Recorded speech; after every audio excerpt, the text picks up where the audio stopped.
He had thought avoiding her would make things simpler, keeping his distance from Mira. The girl who had captivated his attention since the academy days seemed like the easiest path. Yet, as the days stretched into weeks, avoidance only made his life stranger. The corridors of the station buzzed with the usual hum of spacecraft docking and interstellar shipments being transferred. But for him, every routine sound carried an undercurrent of tension. He could not escape the feeling that something inevitable was approaching it. Began the morning the message arrived.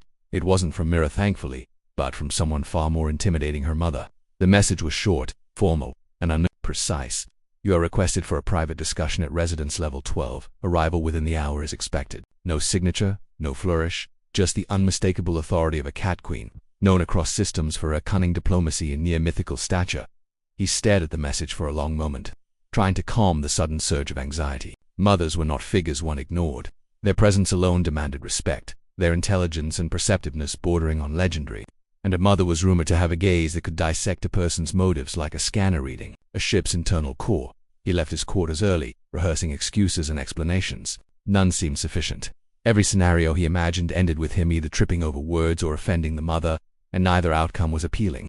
The transport elevator hummed quietly as it ascended, and he wondered if he should have brought a small gift, or perhaps some kind of diplomatic token, as an apology in advance. By the time he reached the ornate doors of the residence, his nerves were taut, like a laser ready to fire. The doors slid open silently. Inside, the air was tinged with faint scents of exotic flora, shimmering in the light that refracted from crystalline chandeliers, and there she was, standing beside a vast window that overlooked the docking bay, a figure taller and more regal than he had imagined. Her fur shimmered like spun silver, eyes the color of molten amber, sharp and discerning. Mira's mother had an aura that radiated authority, yet there was an unexpected warmth in her posture that suggested she wasn't immediately hostile. "Thank you for coming," she said, voice smooth and commanding. "I've been observing you for some time." He swallowed, unsure if that was a compliment or a prelude to a lecture. "For your avoidance of my daughter," she continued, "I understand the reasons may be personal. Yet, avoidance in our society rarely solves anything. Action, even if uncomfortable, carries far more weight." He nodded slowly, unsure how to respond. I didn't mean any disrespect, ma'am. I didn't want to complicate things." Her eyes, those molten amber eyes, seemed to pierce through him, assessing every detail, his hesitation, his sincerity, the tiny tremor in his hand. She stepped closer, and the movement was fluid, deliberate, almost feline in precision. Complication is a part of life. It is also where growth occurs. He struggled to keep his voice steady. I've only ever wanted to keep things simple. I wasn't sure how to approach." She raised a hand, stopping him mid-sentence. "Do not speak of fear. Fear is a poor guide. Courage, though, even in small measures, is often rewarded. And it seems to me that your avoidance has not gone unnoticed by your daughter, either." He froze. Mira, she had noticed. That small detail unsettled him more than anything else. He had assumed his attempts at distance were invisible, unimportant. But apparently, that was not the case. "Your daughter is unlike many others," her mother said. "She chooses her attachments carefully, and she values honesty above all. She may test you, intentionally or not, but she is not easily swayed." By avoidance, he exhaled sharply. Every word felt like a puzzle, and he wasn't certain he had the pieces to solve it. I do care for her. That's why I thought keeping distance might be better. I didn't want to cause problems." How? Expression softened, just slightly. "Sometimes, the heart's clarity is found not in retreat, but in confrontation. The question is not whether your affection exists, but whether you are willing to act on it with courage." He nodded again, slower this time, feeling the weight of her gaze, pressing him, guiding him. I think I understand. I need to try, rather than hide." A faint smile brushed her lips, an acknowledgement of understanding, or perhaps amusement. "Good. That is all I wish to convey. Sometimes the universe tests those who hesitate, those who run, and sometimes those who act with sincerity find unexpected allies." He blinked, caught between relief and confusion. "Allies?" Her eyes flicked toward the panoramic window, and he followed the direction. Seeing the stars streaking across space as ships prepared for departure, you may find that alliances are not always political nor strategic. Sometimes, the strongest forces are those forged through trust and honesty between beings. Consider this a lesson, young one." The conversation was over before he could fully digest it. She stepped back, a graceful retreat, and gestured toward the door. "Go. Speak with your daughter. Do not linger in hesitation." He left the room, mind racing. Every step back to the transport elevator felt surreal. Her words, though simple, carried a weight that pressed against his thoughts. He realized, perhaps too late, that the universe often favored those who dared to act rather than those who waited. By the time he reached Mira's quarters, he had rehearsed exactly what he would say. He would be honest, direct, and most importantly, courageous. He knocked lightly, and the door slid open. Mira stood there, eyes wide but unreadable. Her tail flicked once, a subtle signal of curiosity or impatience. He couldn't tell. "You're here," she said simply. He nodded, stepping inside.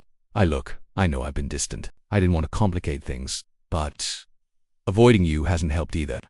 I care about you, Mira, and I want to be honest, no matter what that means." For a long moment, she said nothing. He waited, heart pounding like a percussion engine. Then she tilted her head, a small, almost imperceptible smile forming.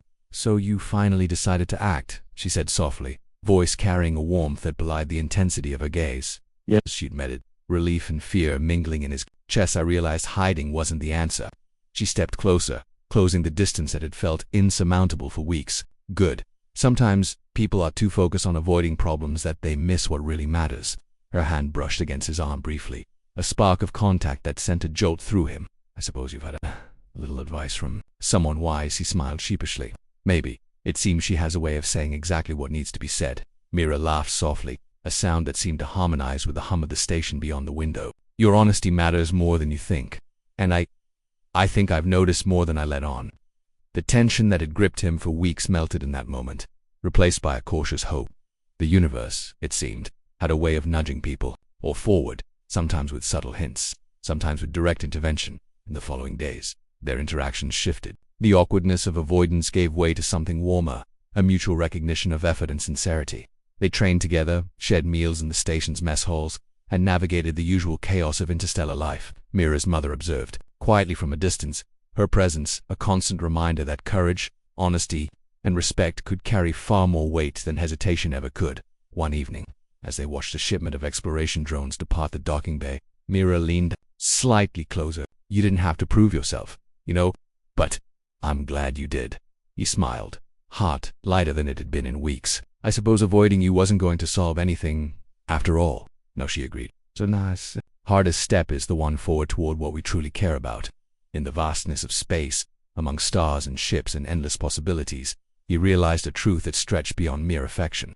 Humanity, in its simplicity, honesty, and courage, had a way of standing resilient even in the face of beings whose intelligence and power rivaled the gods themselves. And in that moment, guided by the wisdom of a cat's queen mother and the quiet strength of the girl he cared for, he understood that avoidance was never the answer. Action, sincerity, and courage were the forces that could shape destinies. Even across galaxies, days turned into weeks, and the bond between them deepened. The universe continued its ceaseless spin, but within that station, a small corner of space became a testament to something uniquely human: the ability to act, to risk, and to stand tall not just in the face of danger, but in the vulnerability of truth.